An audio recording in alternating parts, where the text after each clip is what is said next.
It's 2019, which means new year, new you for most people. But this also means that there's overcrowded gyms and just pretty much any place that you want to work out at, everybody's going to be on the same type time. Don't abandon your New Year's resolution by February because old habits die hard.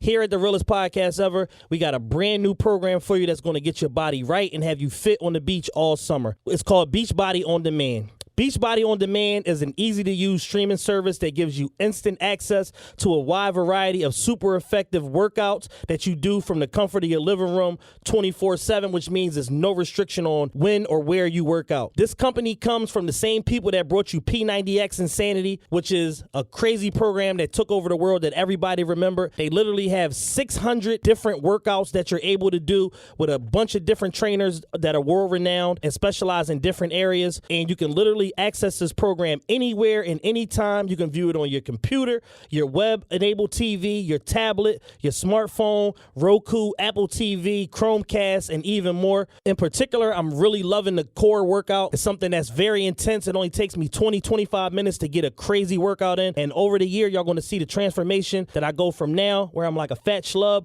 to being completely in shape and having the best beach body that I can have. So what I want to do is I want to invite all of our listeners out there to get a free trial membership for 14 days. This is a guarantee results implemented plan where you're going to see immediate results over the 14 days as long as you follow the steps that you have. So what I need y'all to do is text TRPE to 303030. That's text TRPE to 303030 to get your free 14-day trial plan, and we're guaranteeing that you'll lose up to 9 pounds in the first 2 weeks if you just follow these simple and easy steps with the Beachbody workout plan for Beachbody On Demand.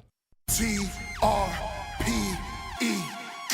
the realest podcast ever, realest podcast ever. Yeah. Two brothers bringing thinking on a second level. Music, sports, fashion, politics, and the streets. The best 2 hours out of every week. YDN, dinosaurs, and YBODs. Real talk every time, this is what you need. We just out here popping shit. It's your boy C. Diddy and Matt makes me sick. TRPE, TRPE, go. TRPE, TRPE, go. They know. The realest podcast ever. Woo, woo. The realest podcast ever. Jim Booney. All is good with the world. We just did a show on Thursday, and we are back again. You are welcome, all of you. It's the realest podcast ever, episode 75, right? Number 75. Holy shit, we got 75 episodes long. Even though we've done way more than 75 episodes, but this is the official number 75 because like the part Have 2. We done? Oh, yeah, the part 2s and then the sneaker episodes and the fucking show that I did in Baltimore. None of that shit counts. Joey almost had to choke Justin over. Yeah.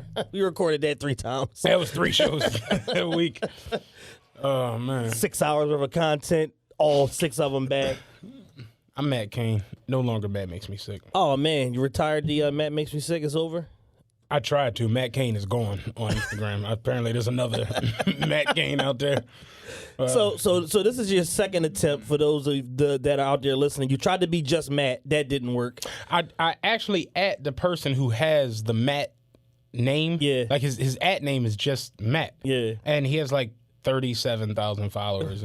Apparently, when Twitter first started, people ran and grabbed up regular names just on everything. all these names. So it's like you want your name to just be Chad. You got to go to the person who has that. I DM'd him like, could I get that name if possible? And he told me don't DM him again. So no disrespect, my man. No, with all due respect.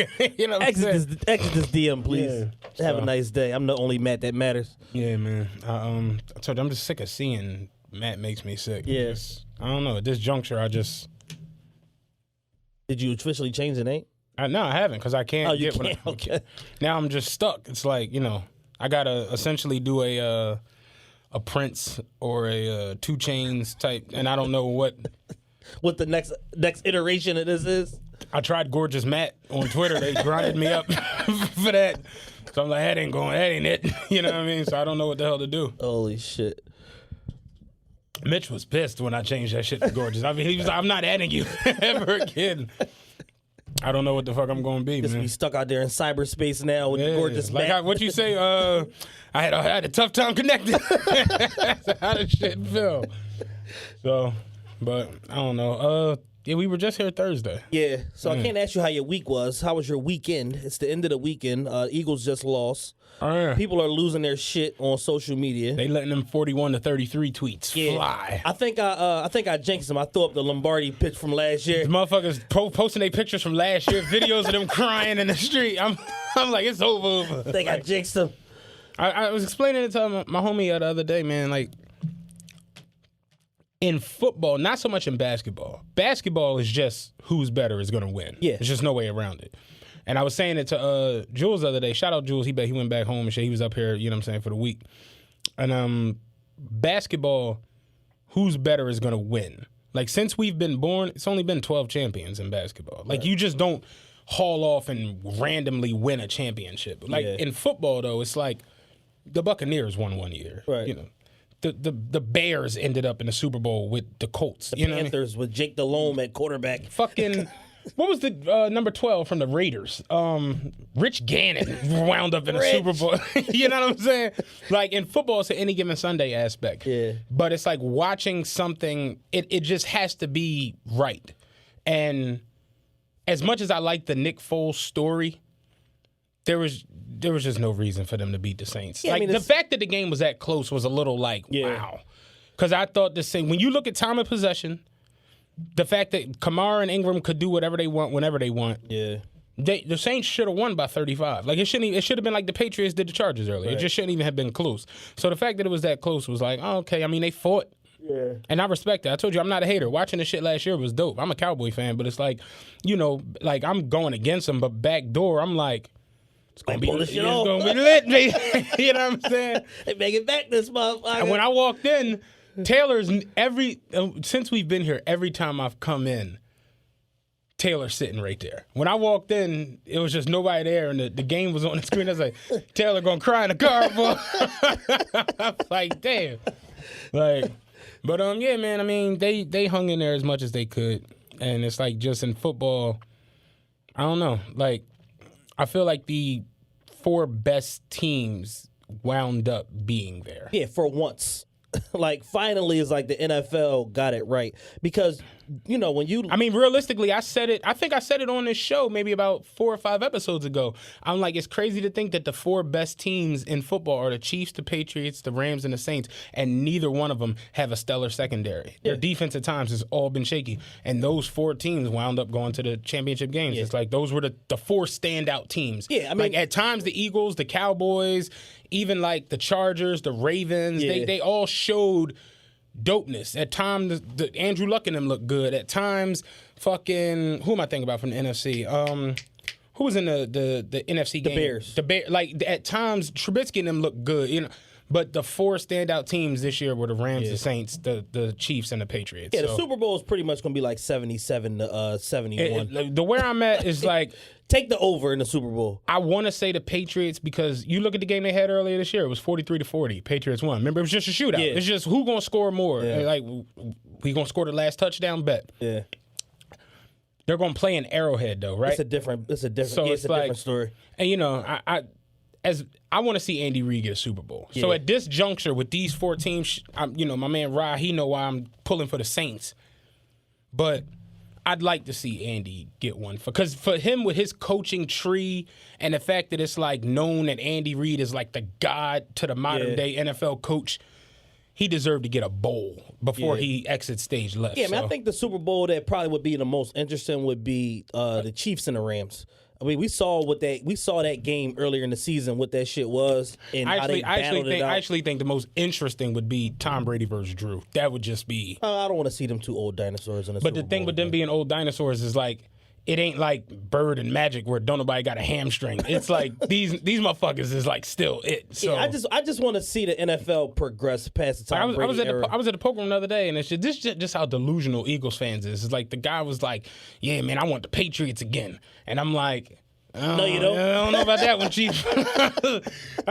He's like, what? After what we did to Tom and them last year, you telling me we can't roll over them? I'm like, I don't know if y'all rolled over them. Tom Brady broke the Super Bowl passing record last year. He's like, Besides that, ain't no besides that. The motherfucker threw 500 fucking yards last year in the Super Bowl.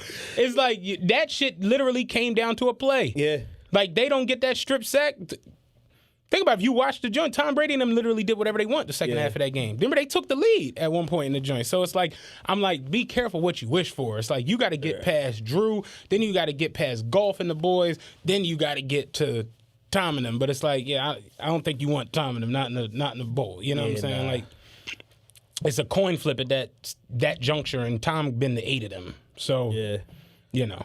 But, I mean, I would love to see Andy Reid win one. I really like Patrick Mahomes. I really like the Rams team, too, in the way that they set up, especially like their defensive front end and all of that. I haven't watched much football this year outside of Chiefs, Rams, and occasional Cowboys games. Let me ask you this. If the Chiefs win, would Kareem Hunt get a ring? I guess technically, yeah. He was on the roster like 10 or 12 games, right? Yeah. If the Saints win, would Des Bryant get one? I think also, yeah. Okay. I'm trying to see a Chiefs Saints joint. One does get a ring. I mean, you know, I still throw the X's up every now and then, so it's like, yeah, but The Gary Payton Miami Heat ring.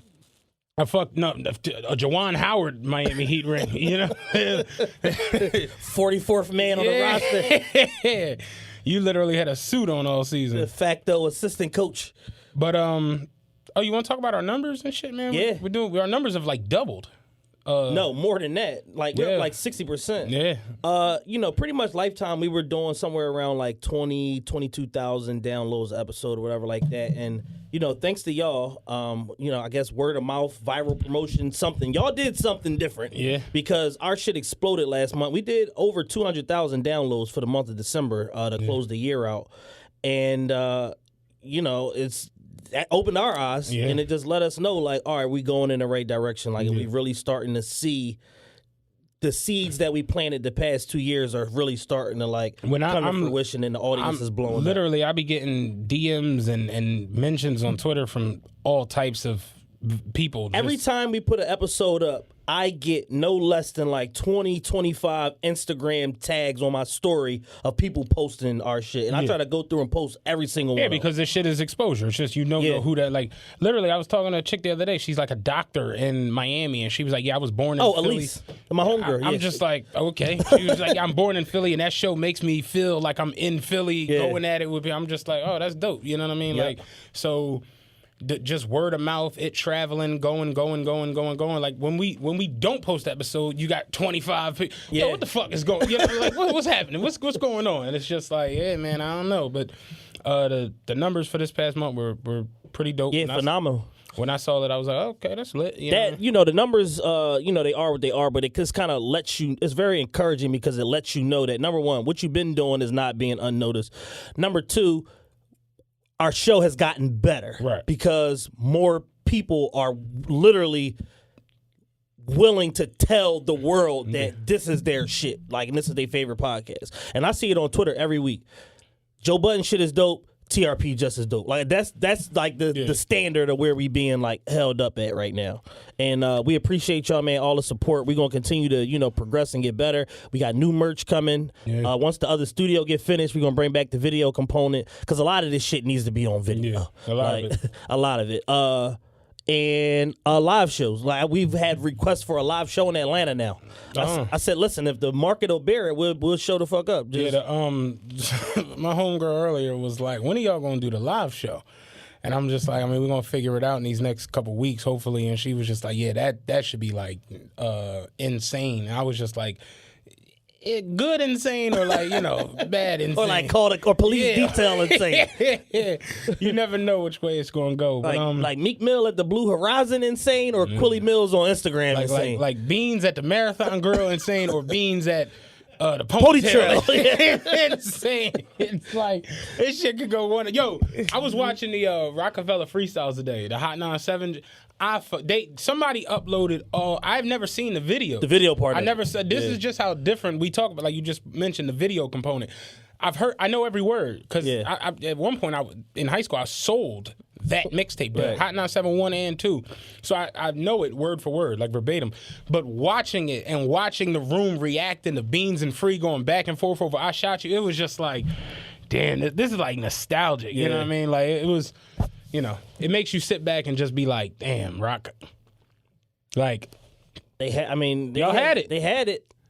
They had it. They had it. They fucked up several ways, several steps along the way, but they definitely had this shit. Seeing Hove really sit there and scream, he's only 16, even though he was like 24. You know what I'm saying? Like, He's been signing you for 4 years. and it was crazy. I'm thinking about it, watching it. Like, Chris was 16. The date on the video says January 12th, 2001. And I'm thinking to myself, like, January 12th, 2001. I was 15. Somehow Chris is 3 years older than me now. He was only a year older than me.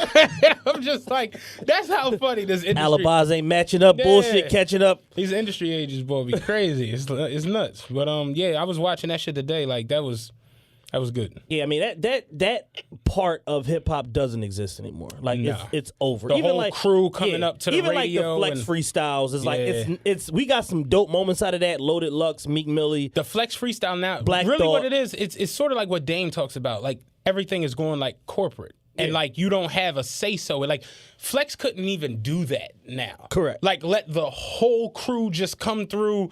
Everybody in Live here, radio. live, doing whatever they want to do, smoking, bringing whoever through. Niggas was rapping they little shit and passing the. Bro, you can't get that now because it's like you got to sit here, stay in this seat, make sure they can see the Ciroc, John. It's if you ever watched the movie Brown Sugar.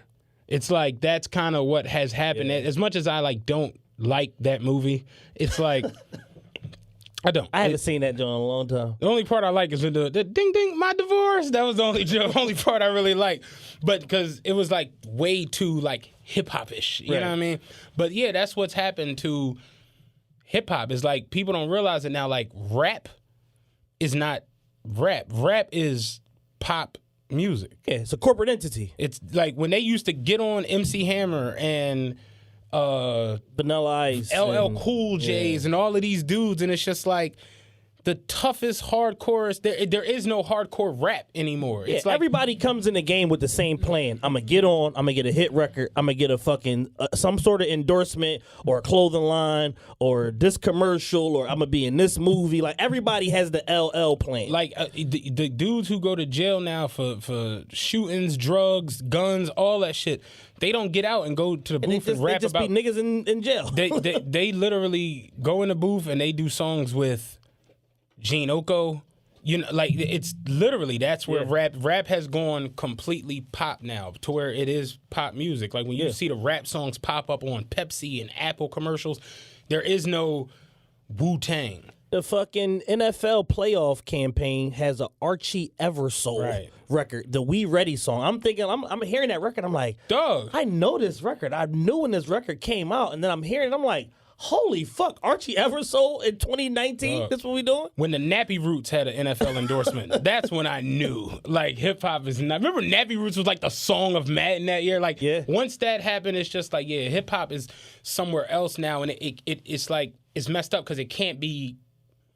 It's like almost regulated now. Yeah. It's how it's like gambling. Because like, it's too much money on the line. It's too much, like it literally like online poker. The Fed shut it down Black Friday, April 15th. They shut it down. We used to gamble. We used to play poker online for money.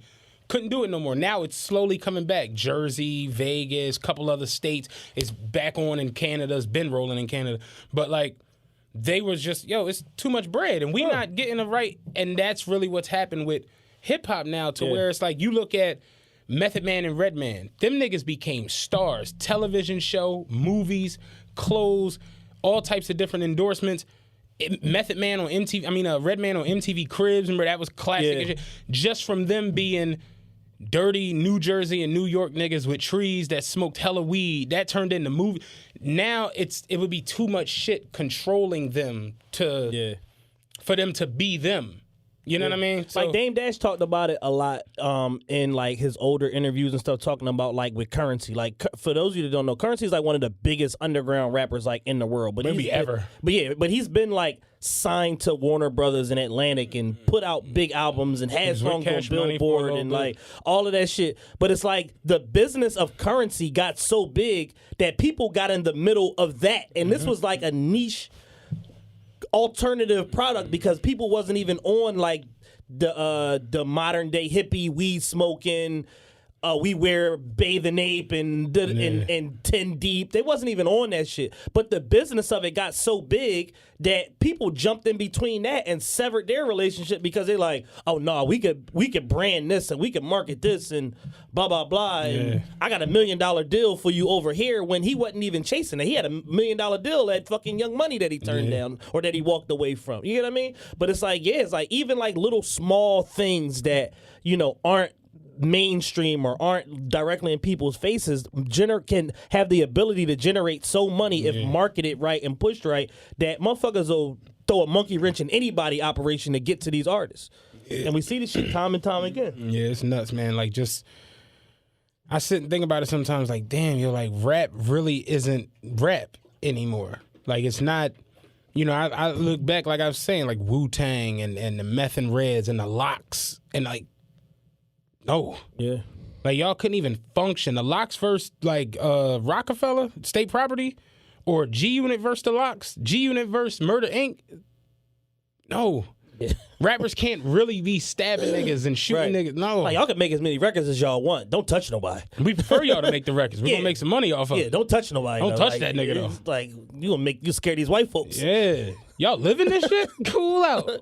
But it's like that. They weren't, and the crazy part is, like, the Beef DVD, I saw that shit online earlier on Twitter, and I watched a segment on 50 and Ja, and it's just like, yeah, that wasn't music.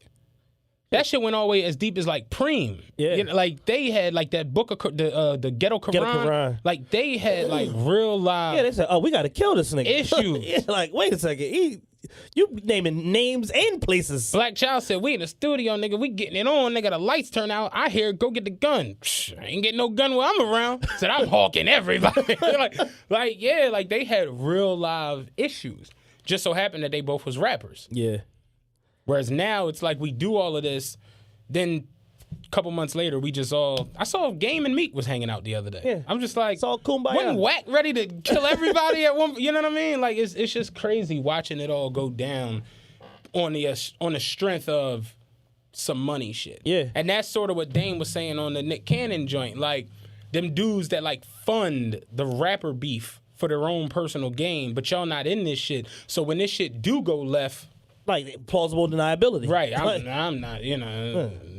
I mean, I gave a nigga $500,000. I ain't telling him to go shoot nobody. Right. You know what I mean? So, like, you literally can be potentially funding a war if Right. you're in the middle of that shit. You know Right. what I'm saying? Because you don't know how somebody's going to react to what you say. And you don't know if, this person is so much more skilled than the other guy that he has the ability to go to a level that the other guy can't in terms of his artistry, and now everybody got to die. Like, it's a slippery slope with that shit. Mm-hmm. And like we talk about all the time, it's such a thin line in between, like, the industry shit and then the street shit. And a lot of times they coincide, and then you end up with, like, Lil' Kim and fucking, and Junior Mafia shooting it out with fucking Capone and Noriega in front of Hot 97. And then everybody like, hold on, wait a second. What we beefing over? Nobody even fucking remembers at that point. shit, Game and 50. Somebody got shot in that whole little shit. Yeah. They like, wait, ain't you signed a G-Unit? Yeah, I'm bugging. Let me call him. Forgot I need that feature for the next album and shit. Like, yeah, it's crazy, man. But I don't know. You want to start with the Kel shit, man? The wrap up to the Kel shit. We had a dope little show. People were a little upset with me the other day, apparently, because I still listen to Kel's music or whatever, and I'm just like, step in the name of love. You know, it's like Ignition remix. You know, and Ra made a good point the other day. He was saying how we hold our black artists to a higher standard than all these other genres of music do. Like, you look at the rock and roll dudes, it's cool for them to be like downright disgusting, degenerates, drug addicts, all kinds of different shit. Yeah. But then in black music, it's like we want the art and we want the raunchy, we want the edgy shit. But then if they're not like morally wholesome, then you're looking like, well, but I think that's a new thing, because I think that the black culture in itself enables a lot of bullshit. Like we talk about the Mike Tyson shit, the Tupac shit. Tupac was in jail for basically like turning a blind eye to a fucking rape that was going on in the next room and had the #1 album in the country. Right. So black folks, we've supported a lot of bullshit over the last 30, 40 years, the OJ shit and all of that because we was emotionally charged because of Rodney King. We do a lot of mixing apples and oranges and then try to have people like, well, don't you see what the problem is? Like, no, we don't see what the problem is because this one thing don't got shit to do with this other thing. They had OJ in a black church with a dashiki on. Like he cut somebody's head off. And then led police on a slow speed chase. Dog. The fucking pulled up at his crib, took a shower, and then gathered his personal effects and went down to the station. The kente cloth hat wouldn't fit because his head was so fucking we big. didn't have a size 8 for OJ. we didn't know brother Arenthal was coming. We didn't have the right size hat. Nobody warned us. But yeah, so I mean, I can't necessarily fully agree with that because like black we've known about this R. Kelly shit is 25 years in the making. So in that regard, it's like we didn't give R. Kelly 54 second chances. Yeah. He refuses to do the right thing. Oh no, I don't deny that at all. Like you remember American Pimp when he was like Fillmore Slim been pimping since the 50s. He 80 years old. That nigga got a 20-year-old bitch right now. Like Kel's really still on that shit. Like he, you saw the chick that they don't know where their daughters is at and shit, and it's just like. They front row at the concert. Here they go. Yeah, Kells is still on it. So it's like, no, Kells ain't coming off of that shit. Like, I guess it's him. Yeah. All I was saying was the mute. That don't, like, for me. No, it doesn't make the music any less great.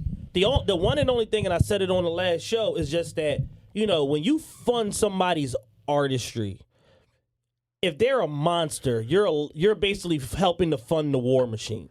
In the event they are what you say they are. Mm-hmm. The only thing that R. Kelly has in his favor is that, one, the girls are of legal age, so whatever manipulation he pulling on them is totally of their own free will if they falling for this shit.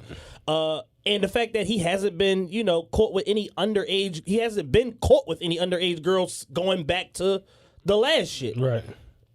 But he has a spotty track record. Track record's awful. It's kind of like the whole, meat and potatoes of it, and it's not that what he's doing is illegal, but it's in poor taste. Yeah. And society's morals have changed. It's morally distasteful. Exactly. And society on the whole has changed or is trying to force everyone to change, and he's just not rolling. Like he's living this Kells ain't going for it. Yeah, he's just living this counterculture fucking lifestyle, which is his right, but that shit comes with scrutiny and backlash, and not letting these girls talk to their parents and all of that shit is like it's making the fucking block hot, basically. Yeah. Like, you would think that Kells would let a chick get on the phone at least once a month and be like, yo, I'm cool, holla at you. Yeah. Like, at least for 10 seconds. Yo, this Azriel, I'm good, but, I'm out here in Kentucky right now. The service is bad, I'm gonna holla at you. Yeah. But you would think at least, like, just to throw the dogs off the scent, he would do that, and at least every 7 years make one chick have a song that go on Billboard.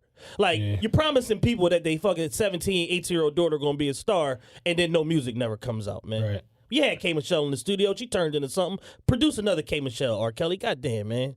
Do yourself a favor. I mean, yeah, like, music is so different now, man. Like, that music isn't going, like, Kells can't make this shit. Not this, this new nigger R&B shit that's going on. Like, Kells can't do that. This gangster crooning? Yeah, like, nah, Kells can't do that. I saw I don't know if it was real, but I think Jacquees tweeted that he was going to redo all of Kells' music so that way y'all could still listen to the songs. I saw that. I don't know if it was a real tweet or not. Yo, say what you will about Jacquees. That nigga's tour, he got about 4 shows on that joint that's sold out already. Philadelphia is sold out, like long sold out, like a month and a half ago. My thing is this: does Jacquees have a song? He has a couple songs. He has a couple original songs. I can't believe the King R&B just has no songs. Like what? Like he doesn't have any songs that we know. He's got the gotta keep the gun on safety. What's the that? Trip remix. That's the other girl song. Yeah, that's the one he stole. Yeah, that's the song. See, he don't got no songs. Yeah. Then they start, when that whole shit went down, they start pulling all of the old covers that he did. The Chris Brown joint. Listen. I laughed for 15 minutes because I didn't know it was him. I thought it was like a young lesbian. Yeah. I didn't know that it was Jacquees. No, but I watched it for like good 30 seconds. I'm like, who is this? It's the king of R&B, baby. And I'm like, wait, is that the Jacquees? I'm like, oh shit! Like, blew my mind. I'm like, damn. Like, and apparently he got a drum where he redid a Beyonce song. he's redone everything. Yeah, I didn't know it was like that. Yeah. Like, he's redone everything, like verbatim, like word for word. He don't give a fuck. So let me ask you this. What did French Montana say? So French Montana got interviewed by TMZ just in like a little walk down interview. And Really, like Drake or really French Montana? no, the real real French yeah, Montana. real, Okay, not cool. not doppelganger Drake. Yeah, okay. So he was just kind of like walking from, I guess, probably like a game or something like that. And TMZ called him. He's out in L.A. And they like asked him about R. Kelly. He's like, yeah, I think R. Kelly should be allowed to enjoy his legacy. And now everybody's mad at French Montana. Yeah, I mean, I could understand that. I mean, you could just kind of like say nothing. Like Why are you asking me about R. fuck, Kelly? I don't know about. I'm from the Bronx via Morocco. I don't know nothing about R. Israel, Kelly. Casablanca, one of them fucking places. I don't know nothing about R. Kelly. Why y'all asking me about R. Kelly? Yeah, being a celebrity gotta be hard because you really could just step into some You bullshit. can step into a whole ass international controversy just like going to your car. Yeah, real shit. Like you. So why Kanye run from motherfuckers now? He All don't love. even, don't even want to talk. All You know what I'm love. saying? Like he know, like that shit evil. Man. Yeah, like you really could step into some dumb shit. You could say something. The media is so evil and twisted. You could say some profound shit, and the one like dumb or like off kilter thing that you say, Dog. that's gonna be the headline or the With no context. with none whatsoever. Can I tell you about when I made the news for the flower show? Did I ever tell you this story? No. Oh my God. Listen, dog. All right. I get in trouble at school, right? So our what's it called when you about to get suspended, but the In-house suspension? in-house suspension, right? So ISS. ISS, right? I just couldn't remember the fucking what they call that, the acronym or whatever the fuck it is. I got an ISS. I get in trouble again that week. Me and a couple dudes I was with in school, we got into some stupid shit. So Miss Harris, she knew my mom. She was like, I'm not going to suspend you, but you going to help Miss Brown and them down at the flower show because I went to an agricultural high school. So the flower show happens every year here in Philly. Big business. It's big business. I don't know if you know, but it's a real big thing and shit. It's like the car show at the convention center. So she like, you gonna help Miss Brown and them down at the flower show. We all had to do it, you know? So I'm just like, all right, yeah, that seems fair enough. Whatever. For us acting like fucking idiots in fucking school, cool.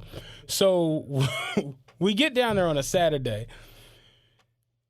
You come in there and it's really like flowers. Like, I don't know why I thought it was going to be like some other shit. Like, I don't know, but Like just it's really chrysanthemums in this joint. because I know the car show be here, so I thought it was going to be like some fly shit going.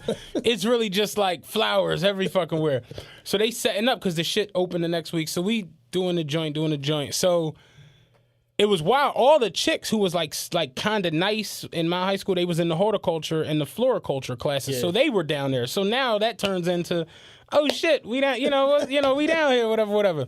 So our exhibit that we had for the school had these trees that had to like go into the ground, right? So the trees they were late getting there or whatever. So Miss Brown, who was a teacher who was running the whole joint, she was like the leader of the landscape design class or whatever.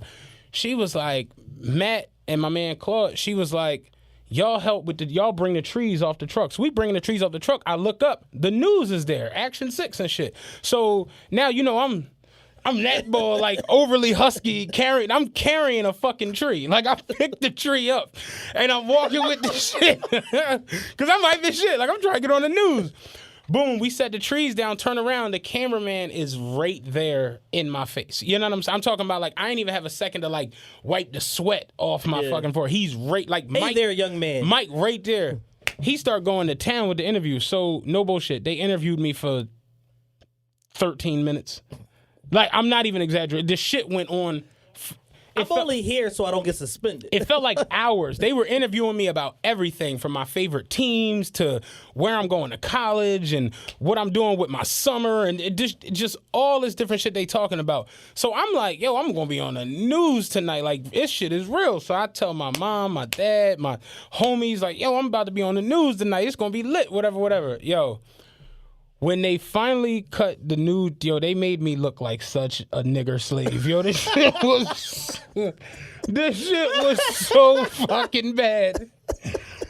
The news shit cut on. They showing the exhibit to the flower show, and they was like, WB Saw High School. This the only exhibit put together by children who are in high school here in Philadelphia. They were showing them like working on fixing shit. And they was like, the trees arrive late, but fear not. Big Matt Kane is on the scene, and they show me carrying a fucking tree. Yo, dog. So then they cut to me. The bull who's doing the bull doing the talk over. He was like, we asked Matt, were the trees hard to get off of the truck? And then it's me sweating like, nah, I'm gonna do it. And then it just cut the fuck off. I'm like, where the fuck is the rest of the interview? I'm like, that wasn't even my response to some shit about the trees. They just took that out the whole interview and put that shit on the news, dog. Yo, that's out of pocket, I man. look crazy on it. Yo, the media is evil. I think my dad's because they videotaped it. Because, you know, black parents, it's like, oh, you going to be on the news.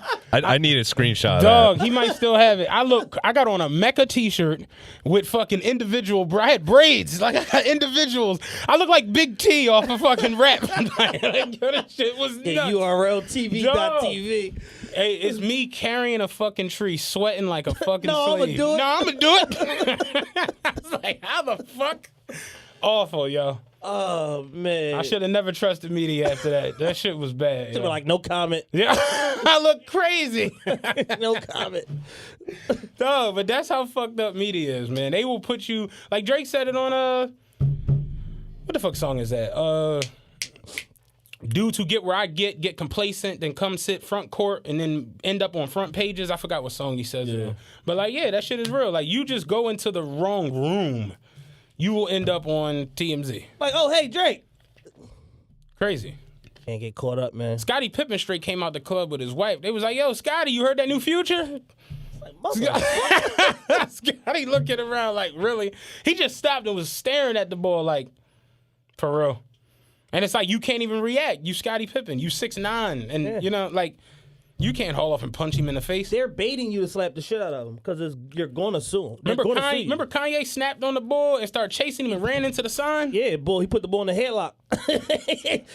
You see the picture of Kanye with the fucking with the hyperfuse Air Max 90s on. They talking about just do it. No, I'm talking about the one where he ran into the sign when he told the boy to get away from his family. Oh, yeah. He told the boy stop taking pictures. He turned around, bock him, hit the sign. He was like, motherfucker! He started running after the boy.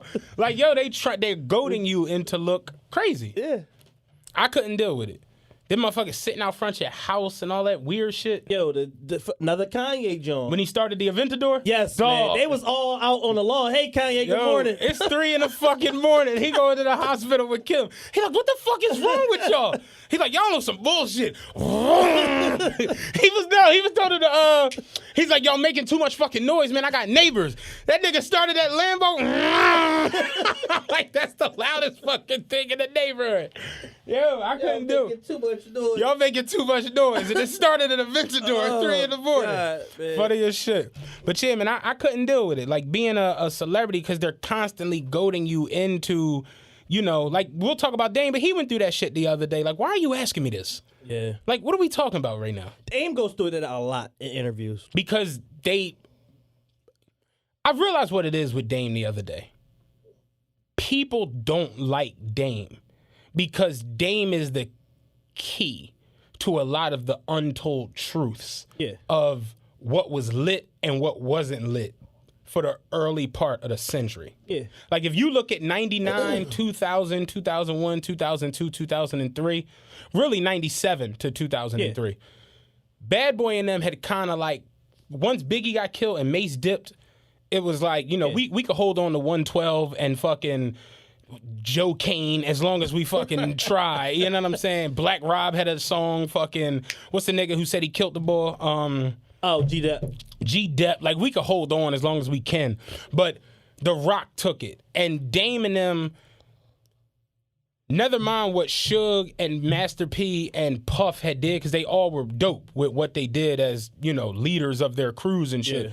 But Dame, he took Rockefeller into rooms that Rockefeller wasn't supposed to go. Yeah. Because on paper, Rockefeller wasn't as big as Bad Boy. They weren't as big as Death Row. They didn't put up the numbers that No Limit or even Cash Money was doing.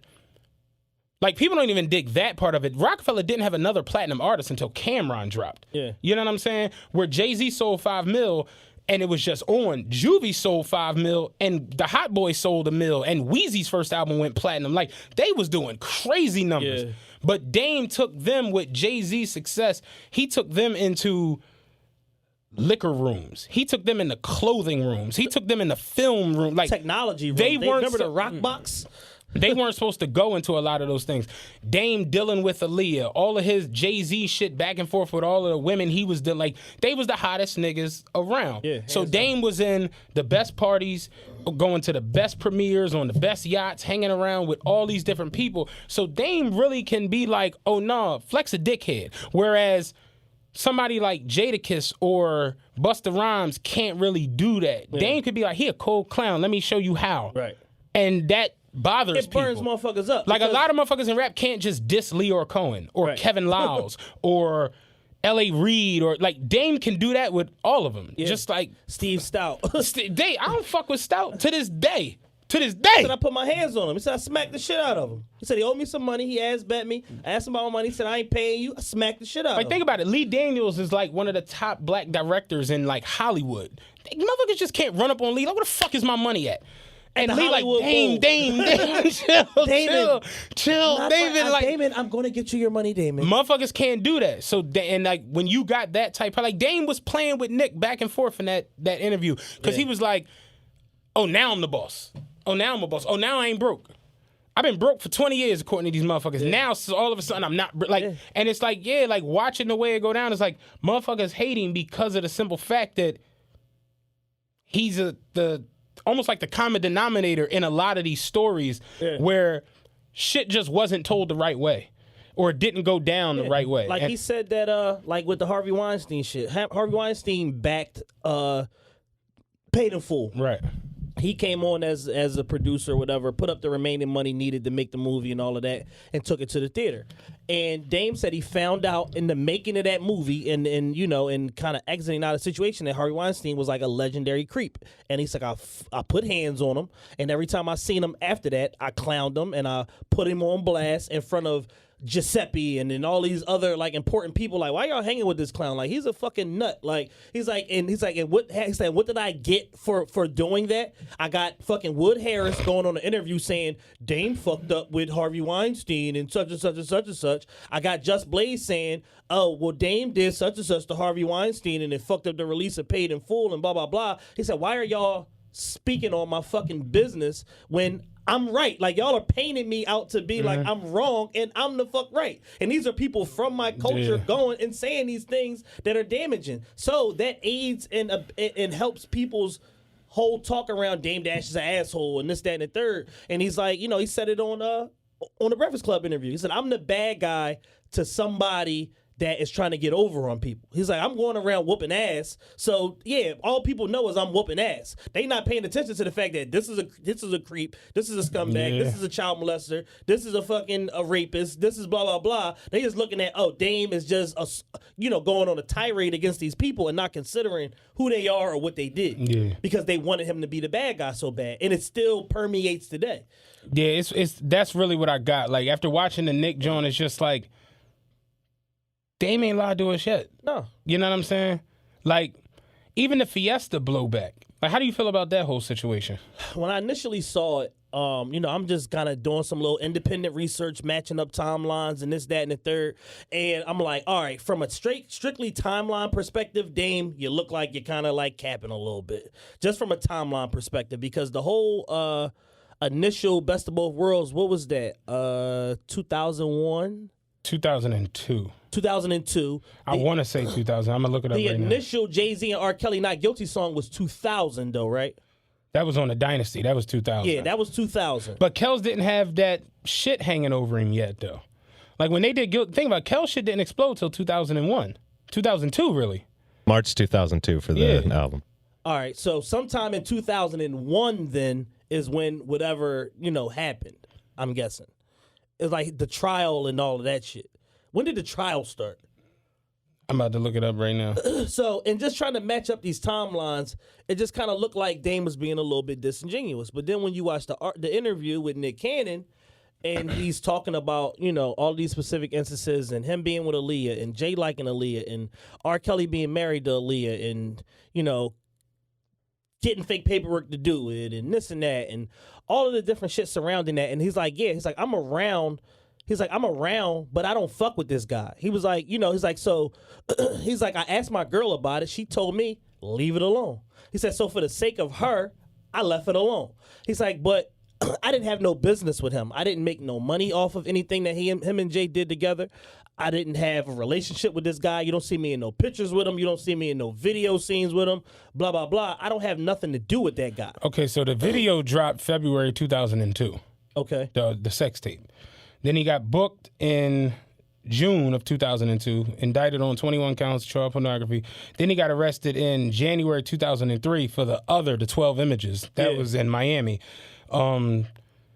They dropped those charges from Miami in 2004, and then the trial started in June of 2008. Because remember, it was years before it started. And June 13th, 2008 was when he got found not guilty. So in that case, Dame looks absolutely right. Because that's what I was trying to tell. Aaliyah was already long dead. God bless the dead, but she was long dead. Aaliyah died August 2001. Right. She died right before 9/11. But he was saying how he would talk to Aaliyah like, yo, like, explain it to me, and she'd be like, just leave it alone. He a bad dude. Don't act out of character. Just leave it alone. I don't want to talk about it. All right, cool. But then Jay does Guilty Until Proven Innocent, 99, 2000. Yeah. We didn't know about the sex tape. Like, none of that shit had surfaced yet. It didn't even come out It yet. didn't even, we live in our regular lives. There was nothing going on. So whatever. Then the Fiesta joint comes about, and it's like, if Dame is saying how Aaliyah tells him, yo, cool out, just rock out, it's like, your man is the best rapper on the planet. R. Kelly's the best R&B nigga. They do a song together that blows the fuck up. It's like, I could understand the play of not being in the video, but then I can also understand the play of being in the video and just, because at that time, Dame wasn't just I'm trying to get in a video nigga. Dame was, hey, Poppy, He was a personality. what was the joint with Bun B and all of them? Big Pimpin'. Like, Dame was he was the personality, like you said, and he was Puff at that point. Yeah. So it's like Dame being in all the Jay-Z videos makes total sense because it's what you want to see. Right. I can understand both plays of him. I can understand if he would have not been in the Fiesta video, and I also understand him being in the Fiesta video and being like, I ain't going to fuck over there with Bull at because Bull did some shit with my lady. Right. Whatever. So it's like, I guess I could understand it. Well, I mean, I can understand it because in every situation, you got to separate business from the bullshit. Exactly, but you got a decision to make also. Like, just as a man, you can handle it ultra aggressive, and I'ma fuck this nigga up every time I see him, or you can just choose to ignore him. You know what I'm saying? And we can just coexist. Yo, homie, stay over there. I ain't got no problem with you, but I don't want nothing to do with you. I hear bad things about you. You're not my type of nigga. We not on the same frequency. Just stay over there, and we can be good, and it ain't gonna be no problem. Right. The minute you cross XYZ line, then I gotta go with the fucking hands-on policy. Right. But to choose to just coexist with somebody and ignore a motherfucker is a man decision because ultimately we running a $500 million company. Exactly. So that shit is bad for business. Like, oh, Dame kicked R. Kelly ass. That shit is bad for business. Like Dame Dash, who is the personality, the co-CEO of Rockefeller, can't whip R. Kelly ass on the set of the Jay-Z and R. Kelly video. So it's bad for business. You know, that can't be the headline. Just like that, because at that point, it's over. Just like when Tata maced him and whooped his ass on tour, that was because that was the last final straw. Right. Homie, I've been talking to you for the last 6 weeks. I've been telling you to cool the fuck out, to stop doing this, to stop overrunning your Did they ever say what that was all about? It was just, R. Kelly was just on some ego trip shit, and I don't want such and such, and he need to go on stage first, and this and that, and it was an ego thing or whatever. And R. Kelly has 35 yes men around him for the last 25 years, so nobody not gonna tell Rob he wrong. Yeah. So he just like, yeah, you motherfucking right. Yeah, fuck that. Y'all right, cause I'm right. Fuck these niggas. I'm gonna go out there and sing whatever the fuck I want. Fuck these assholes. And niggas had enough of it. Yeah. But when you do that, it's over. The business is over. Once you put your hands on a motherfucker, whatever financial obligation or whatever problem y'all had, it's come to a head. Looking back on it, yo, I feel like that What do you do in that situation? Because it feels like for me it would be like a wild spot to be in. Like I'm dealing with this woman, right? This is my lady. This ain't no like bop. This ain't no situation where I'm just running down. She my bitch in the city when I'm here and none of that. This is my girl. This is my soulmate. This is my lady. You know what I'm saying? And she tells me she went through some craziness with this boy, who just happens to be the fucking king of R&B. And she says, I don't want to talk about it. Just know he's a bad guy. Yeah. And I don't want to deal with it. I don't want to bring it up. I don't want you to act out or no way do nothing to him, none of that shit. But you a nigga, you a man, you from where you from. No matter if you from Harlem, Detroit, Brooklyn, wherever the fuck you from. So your natural reaction is, I want to like punch a hole through this motherfucker's face. You know what I'm saying? At the very least, I'm gonna have a conversation with him, and check his temperature and see where he at. Right. But then on the flip side, at the time your best friend, who you've came into this, your children's godfather, you've come into this thing with, has become the Don. Like he's the king of rap right now, and this guy's the biggest dude in R&B music, and your mantra, your attitude, you know what I'm saying, is we the illest niggas on earth, so you don't fuck up the bag. So what do you do in that situation? And it's like, I feel like for him it was probably awkward as shit, because at the time too, nobody else in the world knows. You know, because you laid down with Aaliyah. Exactly. But the rest of the world, the hip hop culture, all they see is king of R&B, king of rap.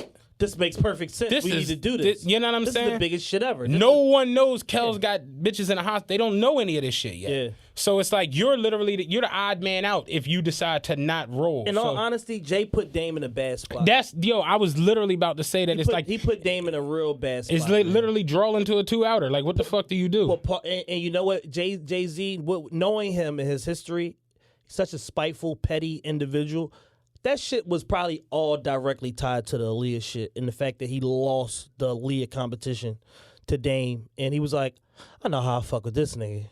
I'm going to go work with this nigga, his arch nemesis. I'm going to go do a whole album with this motherfucker. But think about it, though, on this aspect. Like, did Jay really fuck with Aaliyah then? Because he had to have known. Jay was on savage mode at that point. He was hitting everything.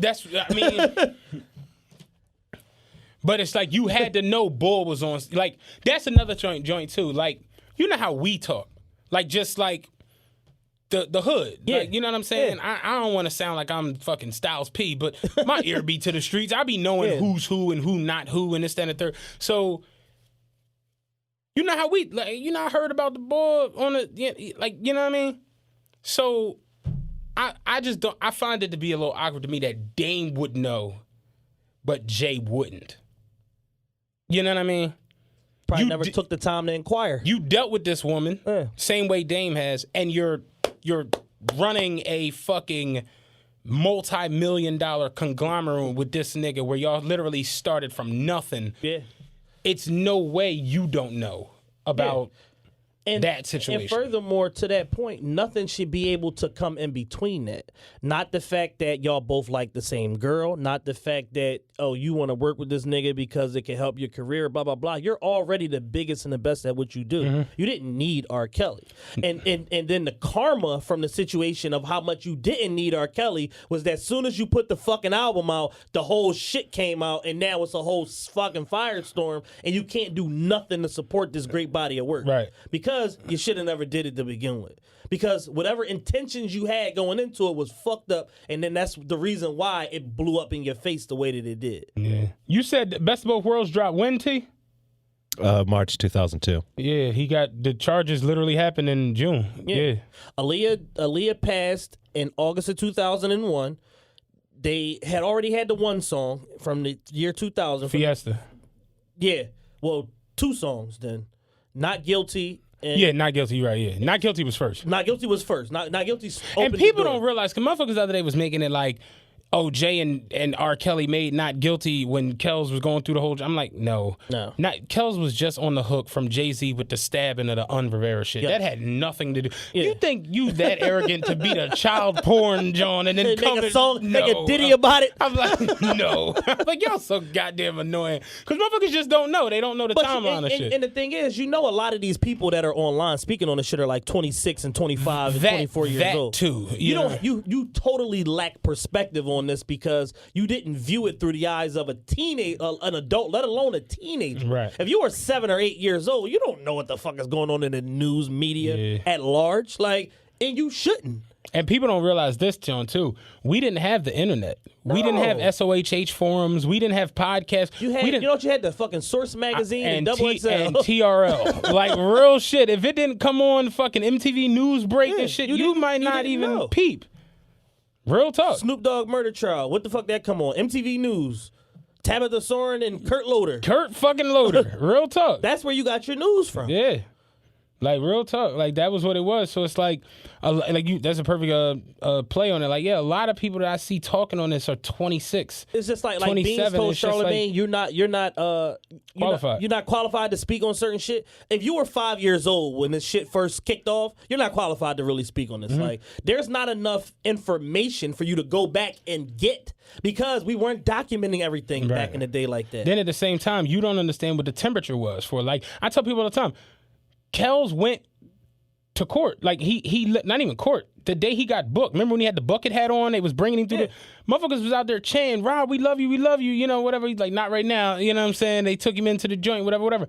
The jokes started flying on television, sketch comedy. The jokes started flying immediately. Wasn't nobody even remotely like, oh damn, I wonder how the girls is doing. I wonder how the jokes started ripping. Yeah, if you were around, so that's why then, people like now make jokes. I didn't mean to cut you off. Yeah. But people make jokes about the shit now. Motherfuckers like, oh y'all darling, y'all taking. It's like that was the energy around this shit from the jump. People were viewing it like she was a willing participant and that the nigga was sick, but they wasn't looking at it like, oh, this is some child pornography shit. Like, it wasn't viewed through that lens at all. People just looking at it like, damn, this nigga a freak. So they were selling that John every. Do you know how many bootleggers could have been locked up? 500 million tapes. Like, do you know how many motherfuckers could have got locked up behind having it? It's child going into. I remember going into a barbershop and seeing it on. Just on. Yeah. Like, this is child porn. I remember walking into a dorm room at Westchester and it was just on. It was just on the TV. Niggas watching the tape doing their math homework. Like, this is gold child Some nice pornography. ambient. Yeah. Like, and that was the lens that it was like, wasn't nobody looking at it like, oh, this is terrible, this is disgusting. You know, it just wasn't that. It was like motherfuckers watched it. Yeah, the bull screamed out Rob in the video. It was like the jokes just started flying immediately. So that was the attitude or the energy behind it from Jump Street. Right. That was the attitude. The shit was a joke. It was funny to motherfuckers. It wasn't like no serious ass shit. Motherfuckers didn't for a second think Kells was going to jail for 30 years. Like, exactly. No one had that attitude behind it. Even the OJ shit, it became like folk allure and jokes. That's what it was. Yeah. That's how we handled everything. Ray Lewis, when he got hit in his whole shit with the suit, they had a skit on Mad TV where Ray Lewis had blood all over his jersey and he kept saying, I don't know nothing. Like the whole Super Bowl weekend, everywhere was at, I don't know nothing. Like it was the jokes. Yeah. That was what it was. Whereas now, that shit wouldn't ring off like that. It's just times is different. Everybody look at it a little differently. So I always look back on it like, I ain't gonna say necessarily we were wrong in 2000, 2001 for looking at it like the world was just different. Things was just different. Yeah. Like we spoke earlier about 50 and Ja Rule. A lot of that shit just couldn't happen now. Yeah. Drake and Meek couldn't have gotten it. Drake and Pusher couldn't have gotten into that. Drake said on the shop, John, with LeBron, like, I want to punch you in the fucking face. Motherfuckers went nuts with that. Yeah. Like, you can't even say you want the threat of violence. It just is. But in reality, a lot of shit that goes on in life is punch somebody in the face worthy. Like, if we just, you know what I'm saying? We just being like real about the shit. Like, a lot of shit is like punch a motherfucker in the face worthy. It just. So I always think about that. Like, what would I have done, or what would you have done in that situation if you Dame with? I mean, if you Dame, you're put in a bad spot from the rip. You have to talk to Jay, and you know whether he did or he didn't, we don't know. Because I feel like it's a bigger difference from. Yeah, I'm going to get Kells on his hook for this song on the Dynasty. So all right. We doing a whole All right, album. I'm going to do this feature for Kells, John. He got the Fiesta, you know, first John. I'm going to do the remix. All right. To turn around and we doing an album and a tour. It's like, you watch Entourage? Did you watch Entourage? Yeah. Sort of like, remember when he couldn't work with, what was the crazy director? Billy Walsh. Yeah, Billy When Walsh. he literally just was like, yo, maybe a date, but I can't. Because remember, he wanted to do the movie with Vince when he had the McLaren, the Saline joint. Yeah. He just like, I can't work with this dude every day. And it's like one of them situations like, your man's is the actor, this is the director, and they want to do a movie together, and you the producer. And now you looking like... Right. What the fuck is going on? Like, you know what I mean? So it's like, yeah, like Dame really got put in a spot like, what do you do? Like, how do you stop this? yeah. You know what I mean? And, you know, it's like now people are like, oh, man, you was in a Fiesta video. Don't tell me you ain't fuck with Kells. And he's like, maybe y'all just don't understand the way the world works. Yeah, there's nuance to everything. And, you know, just to, you know, the initial public reaction is to always take Jay's side. Regardless, like nobody don't want to hear nothing bad about Jay. Just like Bleak jumped out the other day and was like, "I don't know who need to talk to Dame or what's going on, New Yitty, but Yitty. Dame's full of shit, man." You know what I'm saying? But it's like, what else is Bleak going to say? Like, what Bleak ain't said nothing bad or critical about Jay in 30 years since we know him. Bleak, we ain't never heard him say nothing even remotely like pointing in the direction of Jay being wrong on anything. So what is he going to say? Yeah. And then the other person on the show is Jay Nephew. Like, what's the niggas gonna say? Like, he literally paying y'all salary. Yeah, pretty much.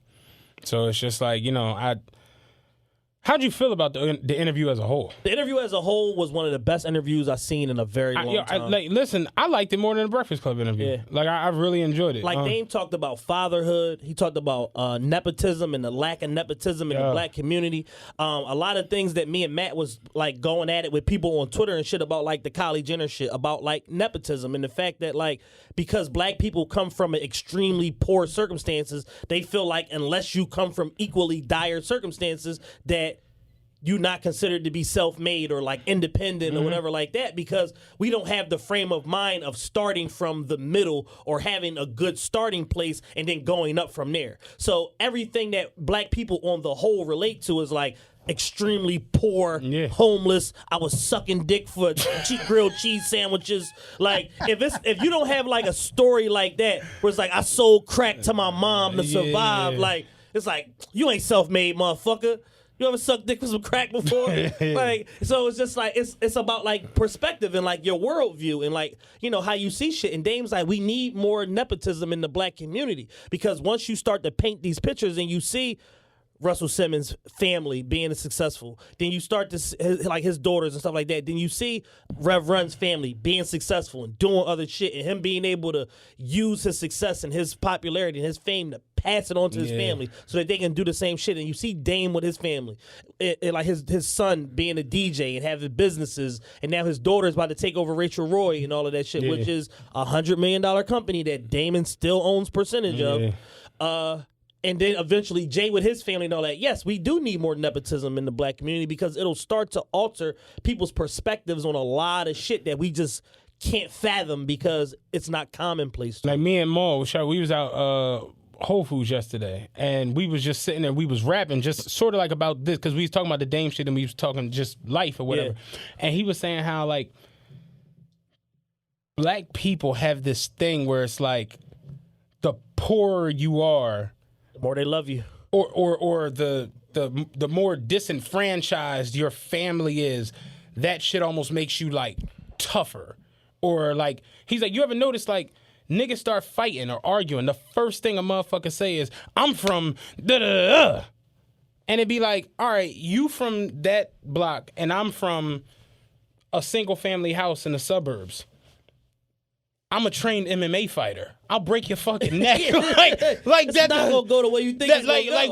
Why is that embedded in the brain to where it's like the poorer you are, then the more tough or rough it's nuts. We glorify a lot of bullshit. We glorify bullshit. I understand that all day. Yeah. And I was telling him, I'm like, it is wild though, because it's like I see it all the time. Like why are you just this ready for the dumb shit? No matter where you at, what's going on, don't matter. Where you at, however many people are around, you don't give a fuck. And it's like, it's embedded into us. It's taught to us.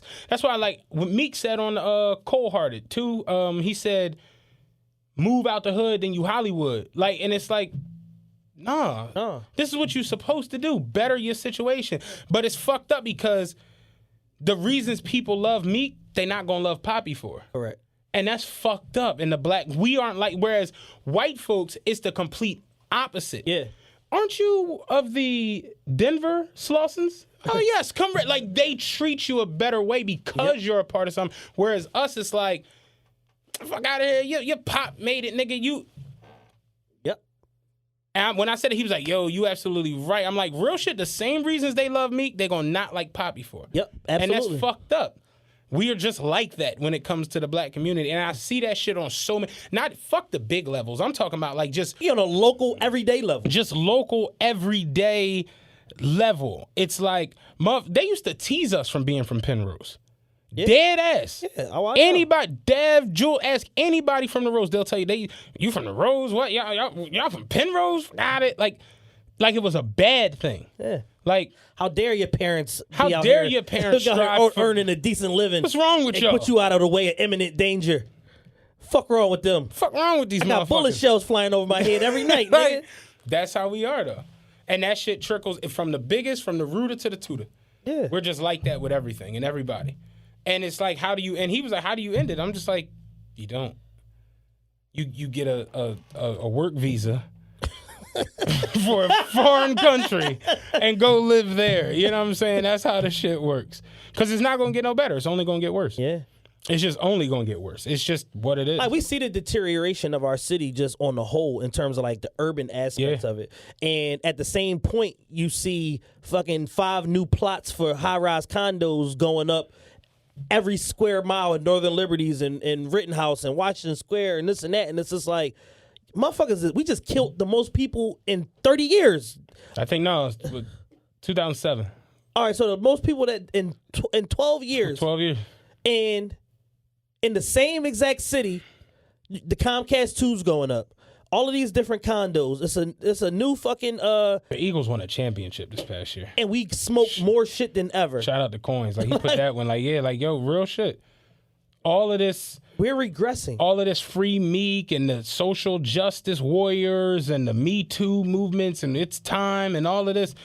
Motherfuckers, dog, how long did it take for somebody to get killed in Philly this year? Like a couple minutes, I think. 12 minutes into the new year. Somebody got their shit blown out in Kensington. Like, 12-12. Ain't y'all partying? Y'all out of Mad Dog already. Been drinking since 6. Been drinking since 6. Like, the Mad Dog gone, I'm out in the streets. We're going to rock somebody. Out here wreck chasing. Out here wreck chasing with no walkie-talkie, no police scanner, no tow truck. I'm wreck crazy, chasing. Man. This shit is nuts.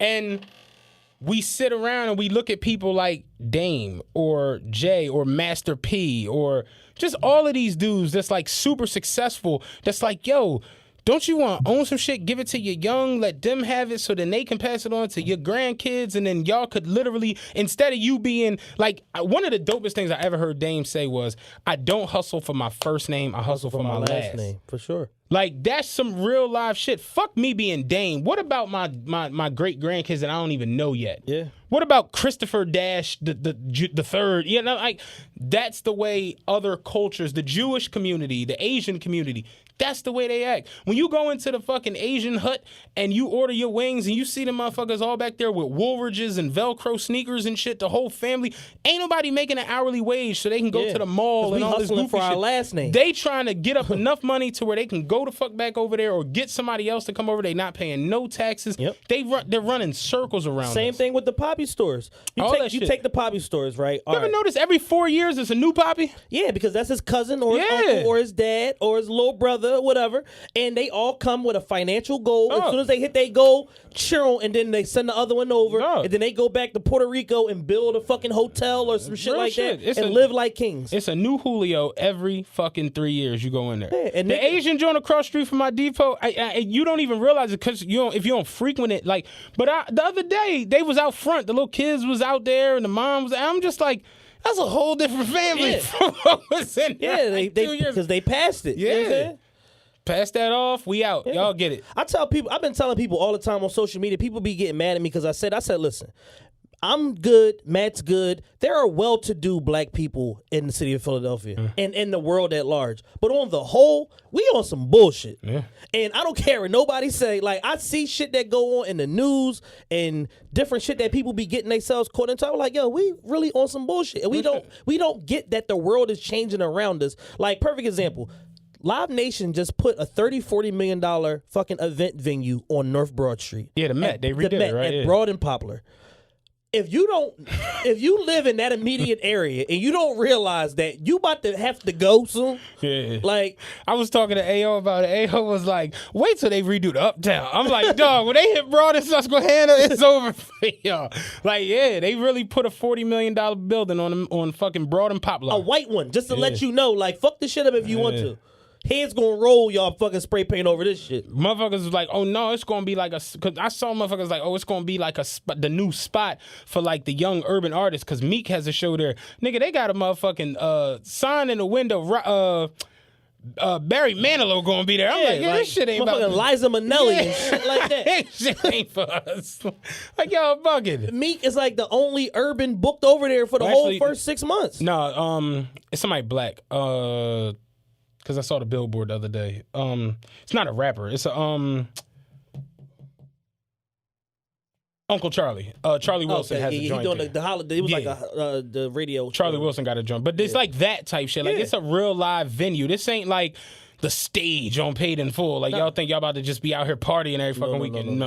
It's not that. You know what I mean? But yeah, I watched the way people react to, like, it's almost like those dudes are like not wanted or want, like their thoughts or their feelings almost are like disregarded and thrown to the side. Yeah. Where it's like, yo, y'all post this stupid shit online all the time. Like, what would you rather have? 50,000 cash or, a brunch with Jay-Z or whatever. And it'd be like, y'all think like this. So why is it you turn around and when Dame or Master P or give me another one of them type dudes, fucking Irv Gotti, Jay Prince, like when these dudes give you free game on these, the first thing y'all do is get on the internet. Who the fuck is he? Fuck out of here. And it'd be like, anybody listen to these old niggas?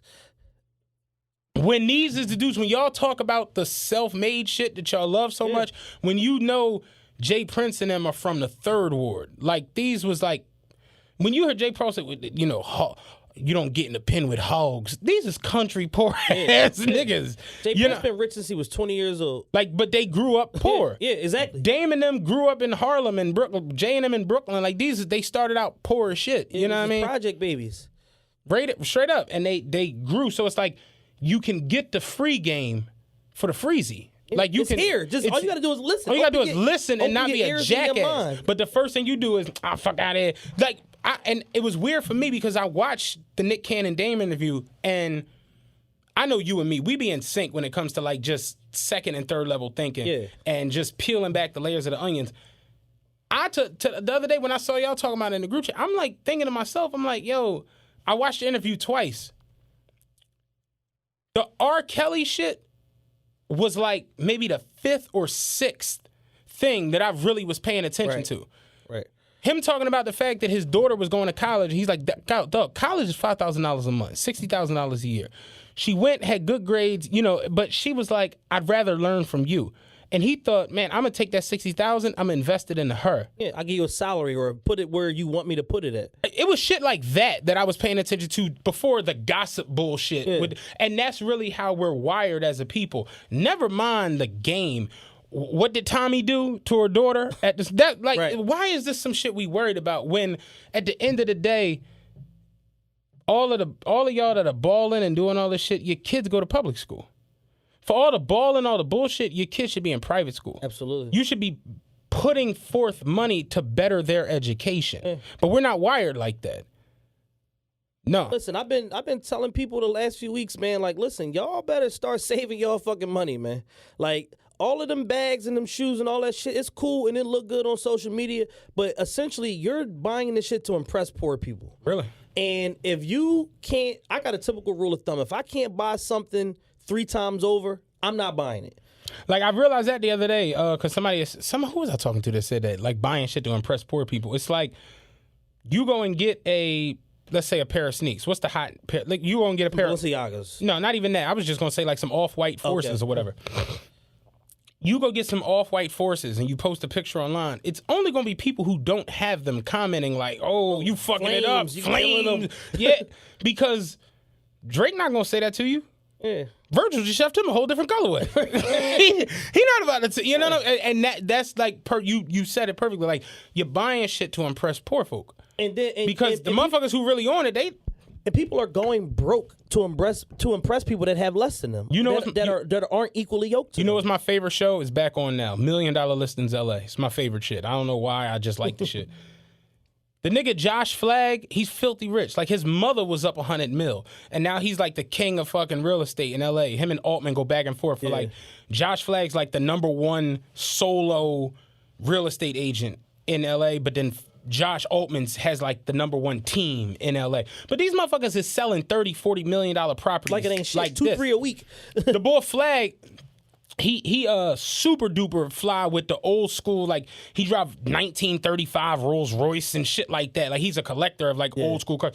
But every time you see him, he got on a 24K gold Yachtmaster 2 or a big ass Skydrive, and it's just like it's the norm. Yeah, it's just part of who he is. It's just like you see them like what's the boy Diners, Drive-ins and Dives? Guy Fieri. Guy Fieri.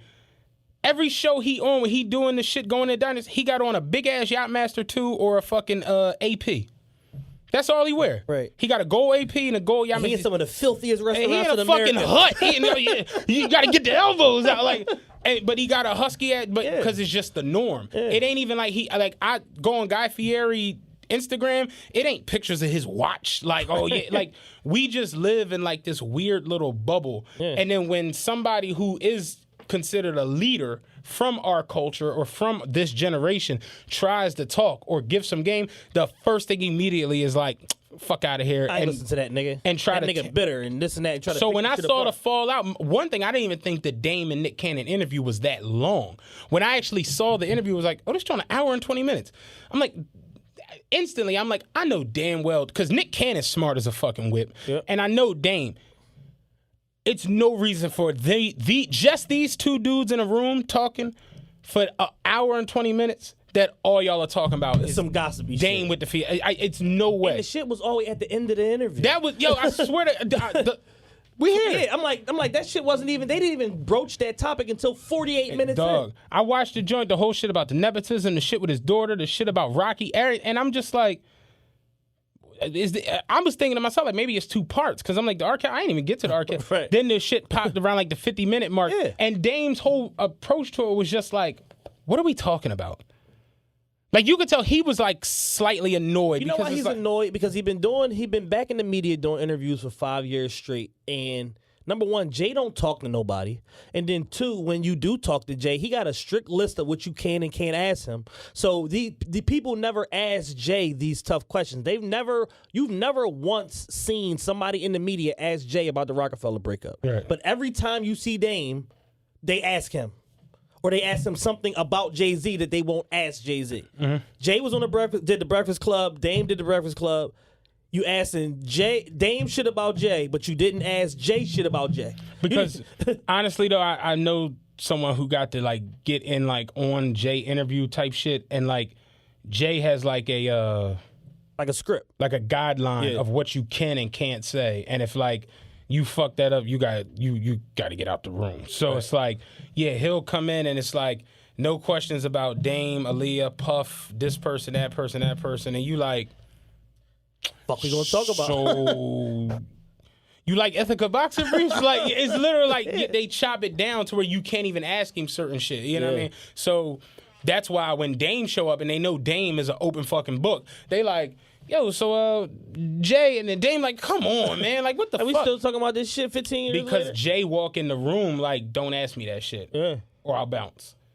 But he's reached that height to where it's like you need the Jay-Z name on your joint more than I needed absolutely on mines. But what they don't be realizing is he do be needing them. Yeah. Like at that point where he did the Breakfast Club interview, he needed them because he needed to sell that fucking album. He needed to sell Magna Carta, Holy Grail. He needed to sell that fucking album, and they was the biggest shit out at the time. Yeah. So he needed them just as much. It wasn't all these different platforms. It wasn't all exactly, and they were hands down the biggest one. So it's like, who you gonna go to? You gonna go there? Or you gonna go to Sway?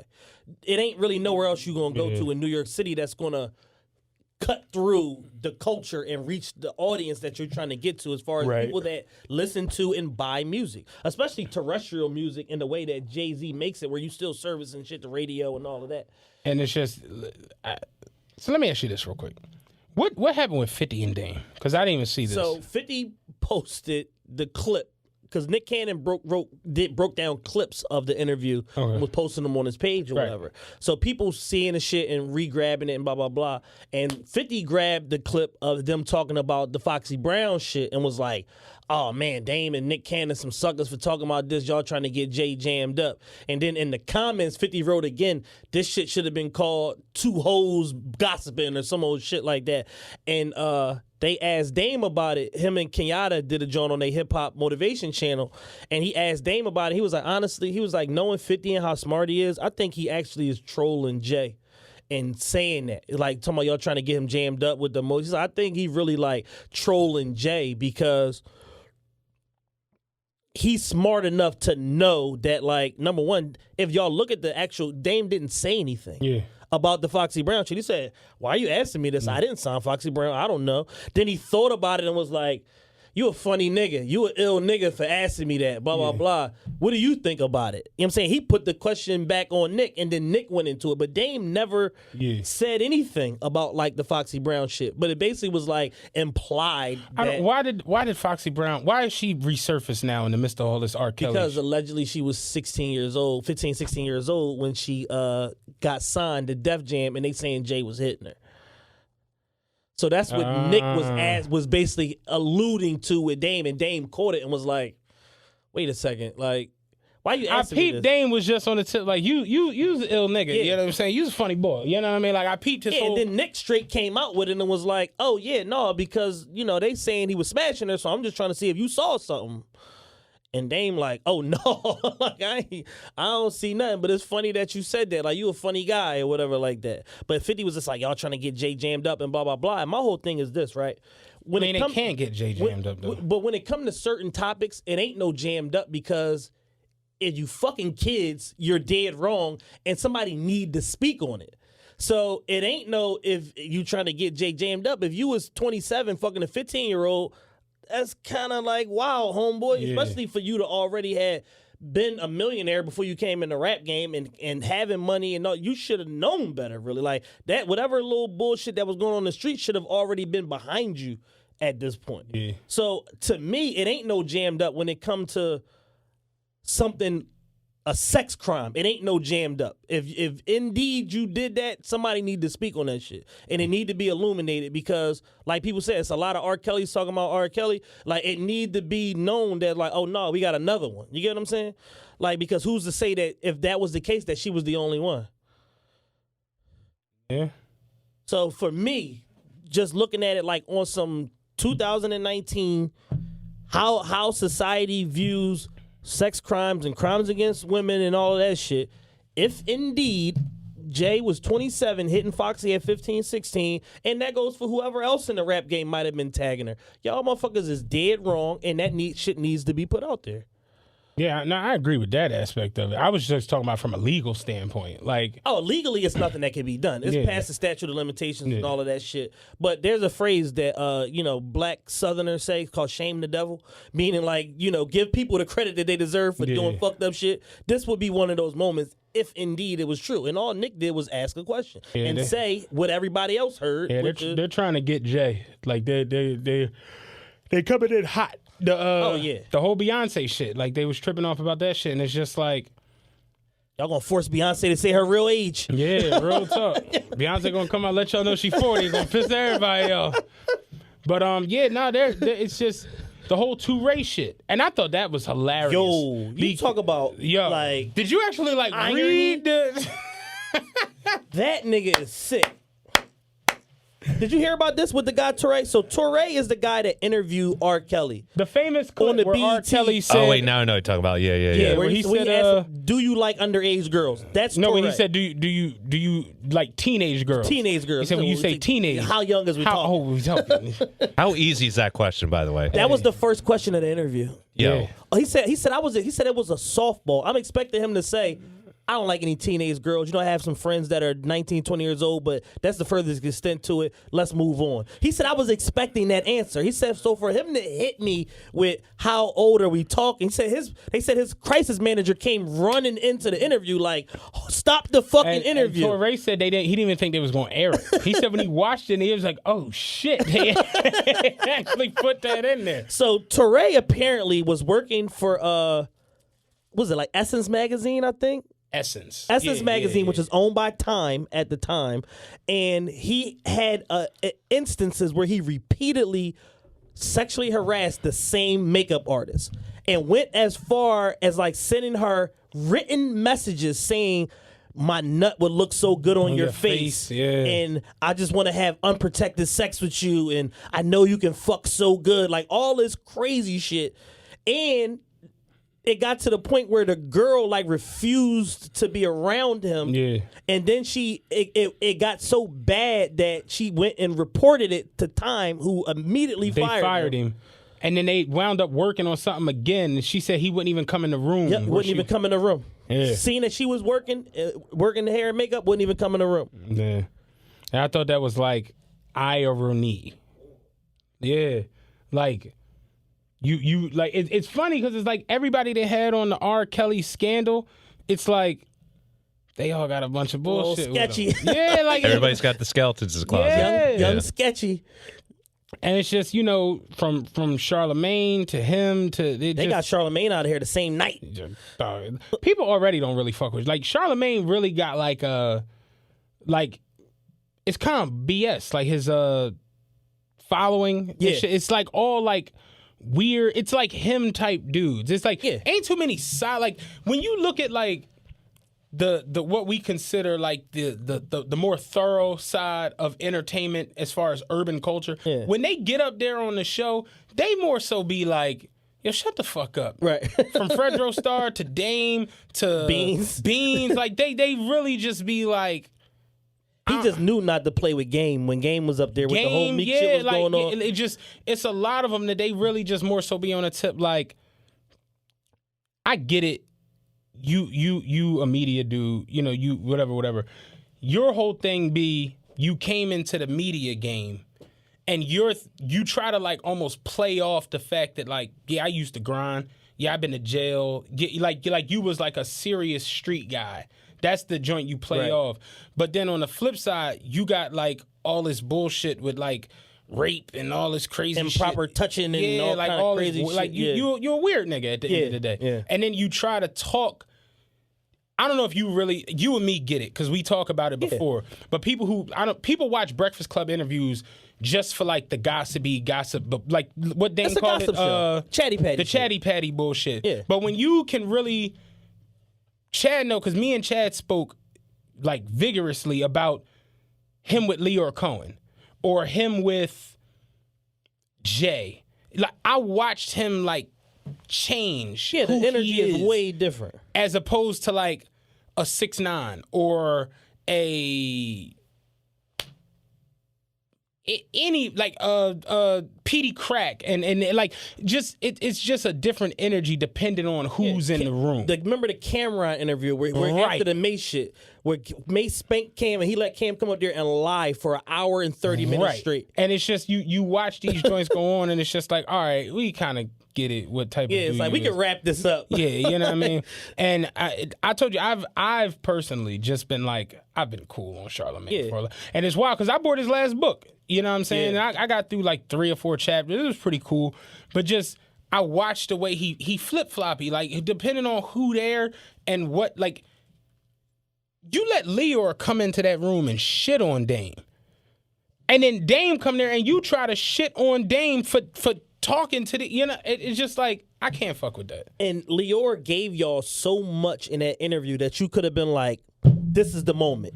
Then he opened the door again. This is the moment. And then he opened the door again. I couldn't believe it. And he just let it let it go. Y'all let Leo off the hook for saying, yeah, I don't support the whole drug epidemic shit that's going on in rap, but I got a family to feed. If somebody is a drug addict, I got a family to feed. I can't be bothered with that. Like, y'all let him just say that and then be like, yeah, so how much you don't fuck with Dame? You know, like, what? Yeah, I created the 360 deal because we needed a new model based on the fact that we was making these artists famous. Okay, but are you actively seeking them fucking work in film, or are you going out and getting them additional shows to justify the percentage that you take? None of that was asked. Yeah, it was wild. It was wild watching the shit go on. I was just like lost. I'm like, what's happening right now? You know what I mean? And ever since that, that was like the nail in the coffin for me, where I was just like, yeah, I'm cool. Like, Envy is cool. Yeah, I like Envy from the mixtape days and shit like that. Angela Yee, I'm kind of all right off. Angela Yee is just like an ornament. Yeah. And the sad part about Angela Yee is that she was so good on her show. Lip service is still all right at certain times. But her Angela Yee in the morning show on Shade 45 was so good that it's like you've allowed yourself to be dumbed all the way down to where you don't even matter. Nobody takes you serious as a media personality anymore. You're not. You were supposed to be elevating your shit and getting these exclusive interviews and like the Angie Martinez Birdman shit and stuff like that. That should have been Angela Yee. Yeah. You get what I'm saying? Because it's like your career has just leveled off since you've been on this platform, and you are doing so good. Right. And it's just like you've dumbed yourself down to being like a chimer on a show with Envy and an asshole. Yeah, I mean the I don't know, it's wild because they're like, you know, like they're dog. They hit AJ Calloway twice this week. They said he got more charges than that though. Right, like more documented charges. And it's just I think you wanted to talk about the rape culture shit a little bit. It's just they're all coming out. Yeah. They're all like, and it's, for me, it's like, are we going to hang people for their crimes from yesteryear when they lived in a culture that allowed all of it? But a lot of it's not even crimes, though, brother. Like a lot of it's just like horny niggas. No. I'm not talking about like I'm not talking about legally. I'm talking about like morally. Yeah. Okay. Like okay. that. I'm not talking about the legal aspect of it. I'm talking about like we lived in a culture where. What was our episode a couple weeks ago? Horny animals. Yeah. Being a horny animal was just like was accepted, culturally accepted. Look at Luke made a career off of it. Real talk. Too Short made a career off of it. That interview with Luke and Jay where the chicks is eating each other out, like that's the creepiest interview of all time. Yeah. Jay looked, his introvert shit is oozing out of his pores. Like Jay, you ever seen it? He looks so. Jay straight said, "All right now," and that's me. All right now. Me and Jules, because that's my pop line. That's my pop like go to them. He don't know what to say. All right now, and we crack up about it because we say it all the time now. So I sent him that clip the other day. Jules was dying. He was like, "Yo, he sound like your pop." I'm like, that's how I know Jay really 60. Like he said it like an old black man. You know what I mean? But he was that uncomfortable on the couch that when the chicks started like getting on top of each other, he was like, all right now, like, but that's how creepy society was at the time period. You know what I mean? Like we were okay with horny animalness. So it's like now we live in a time period where the Me Too, the Time's Up, all of this stuff is going on. Now do we go back and like, remember in 1982 when you watch Bill Cosby literally go to jail off of this shit now? You know what I mean? Like they straight put Bill in a box from some shit from the 70s and the 60s and all. So it's like, I guess there isn't a statute of limitations as far as the cultural and moral aspect of it. Legally, well, not even legally because they'll go get Bill for some bullshit. But remember at one point it was like every 2 days it was somebody new popping up. Ben Vereen, just weird. There's all kinds of motherfuckers popping up. Morgan Freeman. Yeah. I'm like, y'all gonna tell me God sexually harassed you? That's what you're telling me? And it's just, I don't know, because I got sisters. I don't have a daughter. You know, I had a mom and shit. But like, I mean, a lot of the shit that went on was like Too Short said it on his recent Vlad interview. A lot of shit that went on was just niggas trying to get pussy. Like niggas was just trying to fuck by all means, and they was just, hey, let me fuck. You think I can fuck? I'm trying to fuck. Like, and that's what it was like, pandering basically what it was like. Just like his horny niggas trying to get pussy from anybody. Like they were just indiscriminate with it because they knew like, all right, what's the worst that can happen? As long as I don't take like they learned from the Tupac and Mike Tyson shit, but they just was like just being hounds, like just niggas being hounds. So it's like it's in poor taste, but technically it's not illegal. Right. So now they've made it to where it's like damn near illegal with like the cat calling and like this is you're problematic and like show how my man coins talking about like these keywords and shit that they latch on to you when you do certain shit. So where it's like I posed the question the other day on my story, like, yo, when and how do you talk to a woman now in 2019? I don't know. I'm afraid. You can't you offer her dinner, your DM end up on fucking social media. You fucking offer her some dick, she called the police on you. Like I don't know what to do. It's crazy because I was saying it to Lee and I was like, you know how we met? I jumped off the bus. Yeah. And I'm thinking to myself like, if that shit happened now and I did that, and she in any way was like uncomfortable with that and called my company, Lose your job. I'm fired. Fired, bruh. Like they pulled a video and see me getting off. She could say this nigga got off the bus and tried to sock me. Yeah. She could say anything. They show me getting off the bus and be like, yeah, I was offended, whatever. Yeah, it's open. You gotta make that shot. If you don't make, You that gotta shot, nail that motherfucker. You shooting from 3/4 court, and you gotta nail that motherfucker. Real talk. Because if you don't nail it, unemployment line. Like if you nail it, you win $50,000 and a Mustang. But if you miss, you go to jail. Real shit. And that's just kind of like where society is now. It's like, yo, you gotta like damn near like send a chick like a questionnaire before you even shoot your shot. Like, hey, do you think I'm attractive? Like, do you think you could you see me sign a contract? Yeah, could you see me spending my money on you? Like, you gotta like send the chick like a wild questionnaire just before you even broach the topic of like physically meeting up with her. Chick at my job, I ain't gonna say no names, but chick at my job sat in front of me. We closer than this because the tables ain't this wide or whatever. Yeah. She sat right in front of me and she was just looking at me. I was like, what's up? She was like, you got some real sexy lips. And I'm like, you know I could get you taken out of here, right? but and we laughed about it or whatever, but it's just like, yo, as men, if I was to say that to her, going to jail, bruh. it's like you running the HR back at the bare minimum, I got to get the fuck out of here. Yeah. You know what I'm saying? Patrice O'Neal, rest his soul, he said on his stand-up, like, having women work with men is like having salmon work with grizzly bears. And the salmon get to walk in covered in honey and be like, good morning, grizzly bears, and you can't even growl. You just got to smile and look at this shit, because if you do haul off and growl, she going to be like, oh my God, human resources, the grizzly bear just did some grizzly bear shit. But it's like, that's what it is. Yeah. It's like, by nature, you're a horny animal. At least coming from the previous culture, that's just how you was like almost like trained to react to everything. Dan, what up, sis? Ho, slow down, baby. Let me talk. Damn, why you looking so mean? Let me holler at you. Yeah, I see you out here with the legs on. Like that's just how it was. You do that shit now. You compliment a chick ass now, you going chick might put you on live. She be like, this nigga right here is creepy. Like, well, look out for. Now you running away on the subway platform, looking crazy. Real shit. Just wanted to know if you wanted to get some grits and eggs, man. Damn. You ain't had to put me on live. It's wild, man. Like the I don't know where we're going. Like you said, how do you speak to a female nowadays? Listen, all these different women, different ages, different professions, all of that shit. My one homegirl, she a state trooper. She was just like, yo, I'm pretty much cool with anything as long as he respectful and I'm not in my uniform. Like, don't try to holler at me and I'm in state trooper mode. Right. Like, spare me.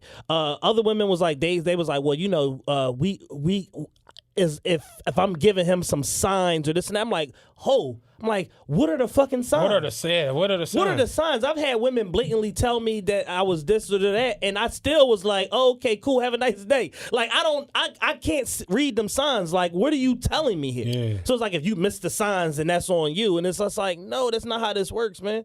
Like, you damn near, like, as a man, gotta wait for a woman to approach you and, like, hope for the best. Yeah. You know what I'm saying? Like, if you interested, like, you just gotta hope for the best. Either that or just get so rich to where it's like they find you. Yeah, but even that, that shit could go left too. yeah, it's a dirty game. Is any man worthy of fame? Much success to you. Like, real shit. Like, it just seems really, really, like, my homegirl the other day was talking about, like, the dating apps, like the dating websites and all of these different type things. And Yeah. she's like, maybe this is a good way to, like, meet somebody. And I'm just like, I'm a little afraid of that. You know, Yeah. like, I'm old school in a sense of I want to see you and, like, come up and, like, introduce I'm a talker, though. Right. Not everybody can converse the way I can. Like, I have a great mouth. Pause. Right. Like, I can talk well. So I'd rather do that than this algorithm figure out that I like New Jack City and so do you and be like, yeah, y'all should be cool. You know, I don't want to do that. So I'd rather talk to you if I'm going to approach anyone and meet them. But I understand that the world we live in now isn't really, like, okay with that because, you know, I saw one thing where the woman was like, I was walking and the guy came up and was like, hey, how you doing? You look real nice today. And she was like, I feel like he was honing in on my breasts and that's why he was talking to me. And I'm thinking to myself, like, your titties is out. Right. Like, and how did you get all of that just from him trying to speak to you? You know what I mean? it's just wild. So it's like, Well, what? put your titties away. Like, what do you do in them situations? That was more, like, she was asking me, like, should I try online dating? And I'm just like, I mean, I guess. Has anyone ever, like, found, like, Match say they make more connections than anybody out there and shit. Has anyone ever, like, does anybody know anybody who met anybody that? Not on Match, at least, but at least two of my friends are now engaged with the girl they met on Tinder. Really? Yeah, it's crazy. I heard Tinder is, like, all hoe shit. Yeah, it's, like, pretty shallow, too. It's kind of weird. Oh, wow. Well, actually, no, I'm lying. I do know somebody who's in a relationship from Tinder, but on the flip side, I know people who, like, get on Tinder and just have it I their had way. a conversation with two women that I really respect that actually have some sense, and they were saying like a referral is like the best way to like get their attention at this point. Like Mutual friend. if you like a girl, find out who her friends are, and then like bribe her friend or get her friend to like refer you because she feel like depending on how close the friend is, she know the friend not gonna put her in a bullshit situation. So that's like the workaround now. So now it's like corporate sales. Like you gotta build your book of referrals now, like in order to get some new fucking business. The referral dude, yeah, I can see that. Because a lot of chicks, but here's the thing, right? A lot of chicks like end up with clowns because of referrals. I can see that too. Yeah. Because what one person value, you know what I'm saying, the person that's referring him to you may value something that you don't value. So Then like, at the same time, I feel like the mask that people put on when they first meet you is the referral ain't gonna pick up on that. nah, it's not. You know what I mean? Especially not if he talking that right talk. You gonna breeze right past that little screening, little pre-screening. Yeah. The pre-screening. Yeah. Like the referral not gonna pick up on certain things, certain what they call them, like keywords, trigger words and shit like that. Like the referral not gonna be able to do that. So I can see it, but at the same time, you know, that is wild. We need to get some single folk up here that that can break this shit down. Yeah, like how do you like meet people and date in 2019? Either you gotta have a stellar Not just like reputation. fuck buddies, which is what all y'all do but now. like real dating. Like how? Because I don't know. Yeah, I'm scared to go out there. Seriously. Then we need to get somebody to talk about this all these secret underground call girls. Wait, what? It's a lot of secret call girls out here, like chicks that's I mean, like popping on the internet, but they really call girls. I mean that's been around like forever though. Like what she say on Everybody calling me. that's what they say on Hangover 2. That's a great way to meet the clients. No, that was the first Hangover. It's a great way to meet the client. Yeah, rape culture is scary. It's just I don't want no parts of it. You know, I don't want to be associated with nothing bad. That's the reason I for a lot of times, like, there have been a lot of situations in life where I could have, like, pressed and I exit stage left. Yeah, I don't have no press in me. I don't have any. Like, I've watched homies, like, press Listen. And I be on the tip like I got a homie, and you know him, and I'll tell you who he is off air because I ain't trying to put I him on fuck blast. around know who this one should tell me the host. So I got a homie that I've literally seen him no less than 15 times. Like, just wear a chick down to the point where she like, I'm gonna give you the fuck this nigga. I'm giving you this pussy because I'm tired of hearing about how good you gonna fuck me. Like, I had enough of this. I'm putting this pussy on you tonight, nigga. And then next thing you know, he fucked the chick, and then now she in love and she chasing him after she done told him 9,900 times, no, it's never gonna happen. Like, I've seen it, like where this is him, this is the chick, and the chick is like, no, fill in the blank. It's never going to happen. Yeah. I don't know. Every time I see you, you ask me, it's never going to happen. Leave me alone. Then the next time he see her, it's the same rap.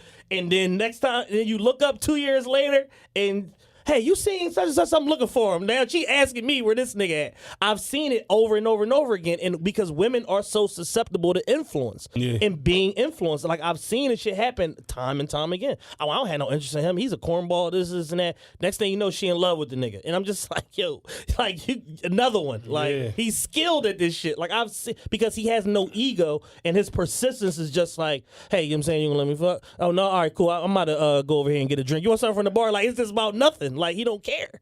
He don't care about being turned down. You gonna let me fuck? All right, now I'm gonna go get a drink. I'm gonna get me a honey jack. You know what I'm saying? You want some? All right, cool. Maybe better luck next time. You know what I mean? Yeah, man. Motherfuckers is crazy. I think we should get some single folk up here. Some people who are actively like dating and trying to find love. And we should do like the realest speed dating ever. And get some single folk up here and figure out exactly how y'all are meeting folk. Yeah, how are you going about this? Because I don't know. Like, I don't know. I have none of the answers. I was a relationship expert 2 years ago, and now I have no answers to none of this shit. I be feeling like a relationship expert, but then there be days where I to myself, you ever seen the black boys like where he do that meme where he just like thinking and shit? Because I be like, I have no clue. It's too many curveballs. It's way too much. It's too many curveballs, and it's too much shit that could potentially go left. Like, and I'm just at the point where people got all these alternative lifestyles. I can't vouch for nobody I don't be with every day. Yeah. Like, you know what I'm saying? If I don't talk to you every day or see you damn near every day, I can't really vouch for your sexual activities and stuff like that. I don't know what you're doing. And it's wild, man. It's wild. Like, it's all kinds of swinger clubs and just man. The swinger shit. Listen, I can't. I'm gonna just shut it up. Yo, like I ain't know it was going on. Like I didn't know that the swinger shit was so prevalent in the black community. It's huge. Yeah. Like, you can hit mine, let me hit yours. Yeah. My man was on vacation in Miami with his baby mom, right? They at the pool club at some fucking hotel down there or whatever. So he say, they sitting on one side of the pool. This other black couple sitting on the other side of the pool. So they speak, hey, how you doing? Da, da, da. He said, so, a drink come over. Oh, yeah, this is from the couple over here, blah, blah, blah. Oh, cool, thanks. He send them something. He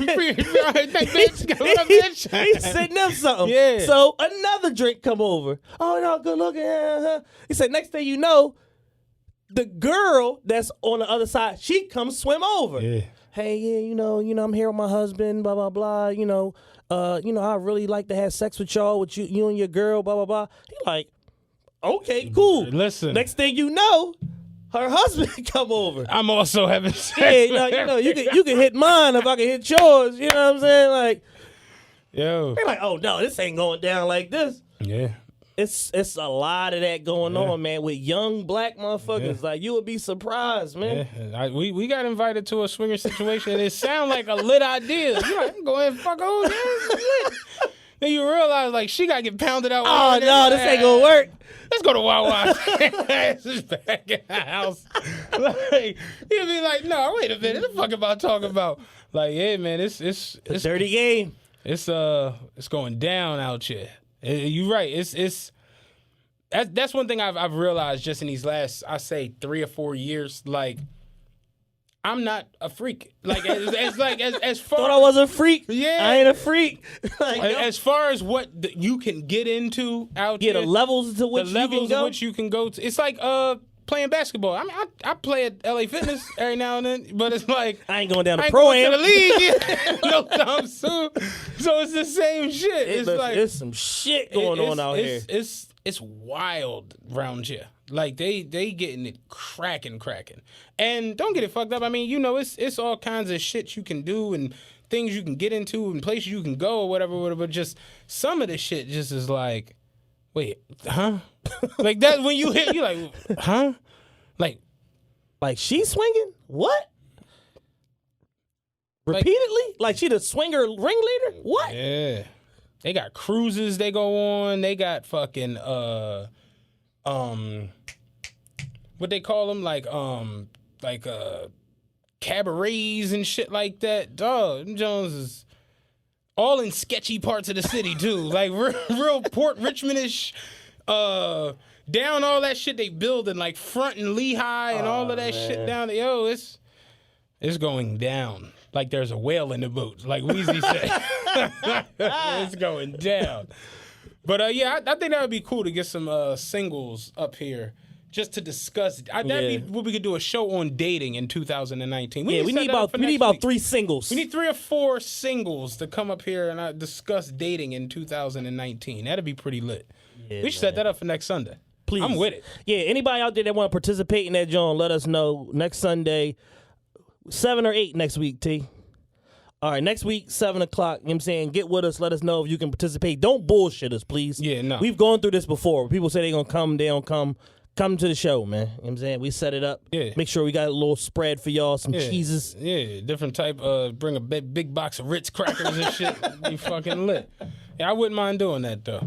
But you got anything else for today? Nah, I got really nothing else to add. The only thing, I was trying to get the king of the Philly internet on here today, Quilly. That didn't work. My man Life supposedly going to put that together for us maybe in a future week. I just want to talk to Quill. Me and Quill are actually pretty cool. I just want to talk to Quilly and find out what the fuck is going on. Yeah. Him and his dub. Got a dub on me. That was weird. That was wild. That nigga got back in the truck and said, yo, turn the heat on. Cold as shit. I'm done, though. You ready to be out? I'm out of here, All man. right, we done.